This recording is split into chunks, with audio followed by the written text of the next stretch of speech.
हरिओम। निर्जला एकादशी। निर्जला एकादशी का महात्म्य। युधिष्ठिर ने कहा, जनार्दन, ज्येष्ठ मास के शुक्ल पक्ष में जो एकादशी पड़ती हो, कृपया उसका वर्णन कीजिए। भगवान श्री कृष्ण बोले, राजन, इसका वर्णन परम धर्मात्मा सत्यवती नंदन व्यास जी करेंगे, क्योंकि ये संपूर्ण शास्त्रों के तत्वज्ञ और वेद वेदांगों के पारंगत विद्वान हैं।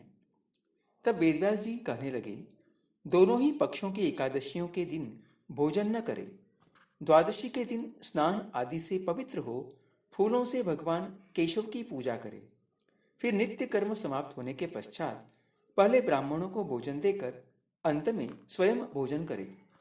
राजन, जनना शौच और मरना शौच में भी एकादशी को भोजन नहीं करना चाहिए।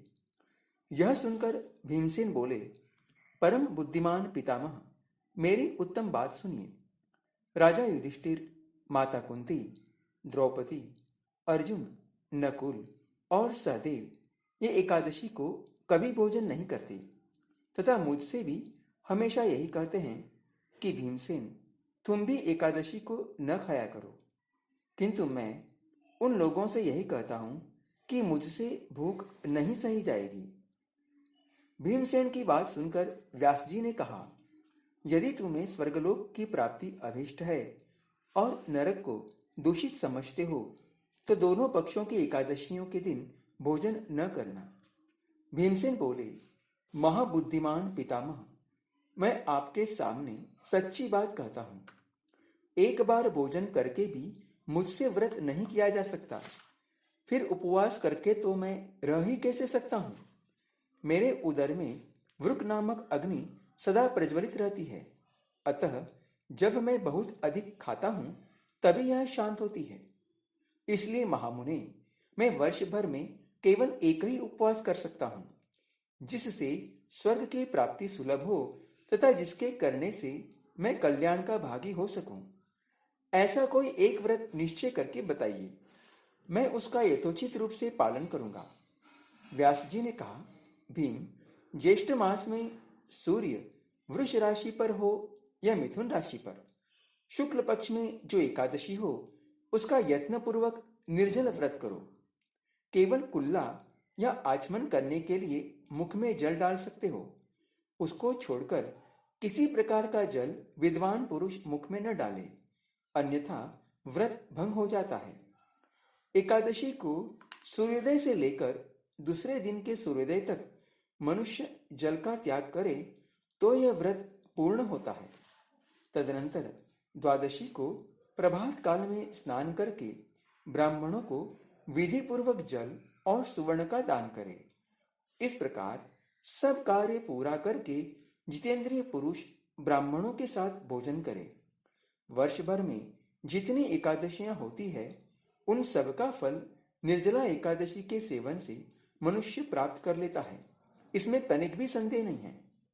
शंख, चक्र और गदा धारण करने वाले भगवान केशव ने मुझसे कहा था कि यदि मानव सबको छोड़कर एकमात्र मेरी शरण में आ जाए और एकादशी को निराहार रहे तो वह सब पापों से छूट जाता है। एकादशी व्रत करने वाले पुरुष के पास विशाल काय, विकराल आकृति और काले रंग वाले दंड बाशधारी भयंकर यमदूत नहीं जाते। अंत काल में पीतांबरधारी सौम्य स्वभाव वाले, हाथ में सुदर्शन धारण करने वाले और मन के समान वेगशाली विष्णुदूत आखिर इस वैष्णव पुरुष को भगवान विष्णु के धाम में ले जाते हैं। अतः निर्जला एकादशी को पूर्ण यत्न करके उपवास और श्री हरि का पूजन करो। श्री हो या पुरुष, यदि उसने मेरु पर्वत के बराबर भी महान पाप किया हो तो वह सब इस एकादशी व्रत के प्रभाव से भस्म हो जाता है। जो मनुष्य उस दिन जल के नियम का पालन करता है वह पुण्य का भागी होता है। उसे एक एक प्रहर में कोटि कोटि स्वर्ण मुद्रा दान करने का फल प्राप्त होता सुना गया है। मनुष्य निर्जला एकादशी के दिन स्नान, दान, जप, होम आदि जो कुछ भी करता है वह सब अक्षय होता है। यह भगवान श्री कृष्ण का कथन है। निर्जला एकादशी को विधि पूर्वक उत्तम रीति से उपवास करके मानव वैष्णव पद को प्राप्त कर लेता है। जो मनुष्य एकादशी के दिन अन्न खाता है वह पाप का भोजन करता है। इस लोक में वह चांडाल के समान है और मरने पर दुर्गति को प्राप्त होता है। जो ज्येष्ठ के शुक्ल पक्ष में एकादशी को उपवास करके दान करेंगे वे परम पद को प्राप्त होंगे।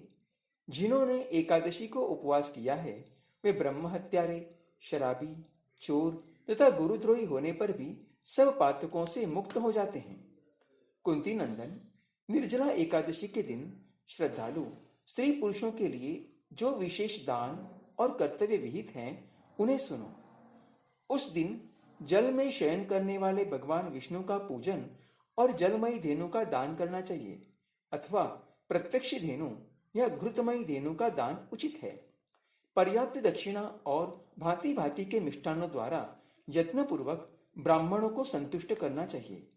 ऐसा करने से ब्राह्मण अवश्य संतुष्ट होते हैं और उनके संतुष्ट होने पर श्री हरि मोक्ष प्रदान करते हैं। जिन्होंने शम, दम और दान में प्रवृत्त हो श्री हरि की पूजा और रात्रि में जागरण करते हुए इस निर्जला एकादशी का व्रत किया है, उन्होंने अपने साथ ही बीती हुई 100 पीढ़ियों को और आने वाली 100 पीढ़ियों को भगवान वासुदेव के परम धाम में पहुंचा दिया है। निर्जला एकादशी के दिन अन्न, वस्त्र, गौ, जल, शैया, सुंदर आसन, कमंडलू तथा छाता दान करने चाहिए। जो श्रेष्ठ तथा सुपात्र ब्राह्मण को जूता दान करता है वह सोने के विमान पर बैठकर स्वर्गलोक में प्रतिष्ठित होता है। जो इस एकादशी की महिमा को भक्ति पूर्वक सुनता अथवा उसका वर्णन करता है वह स्वर्गलोक में जाता है।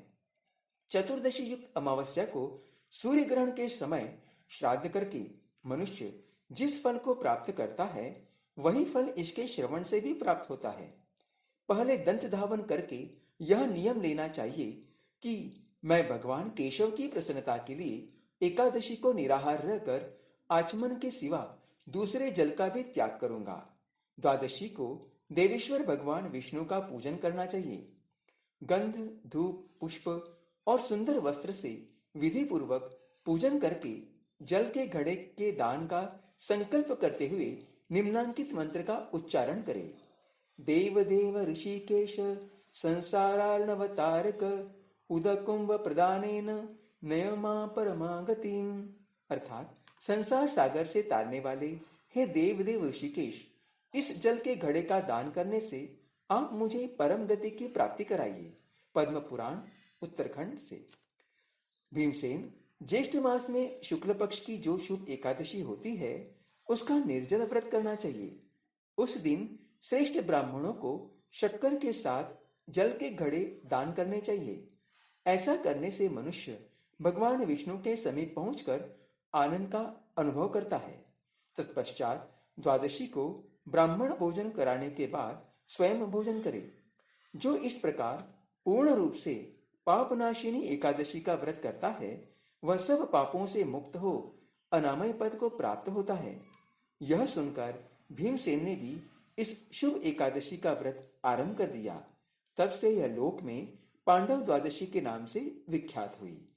हरि ओम।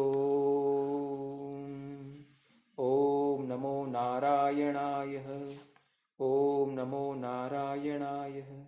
हरि ओम। ओम नमो नमः। हरि ओम।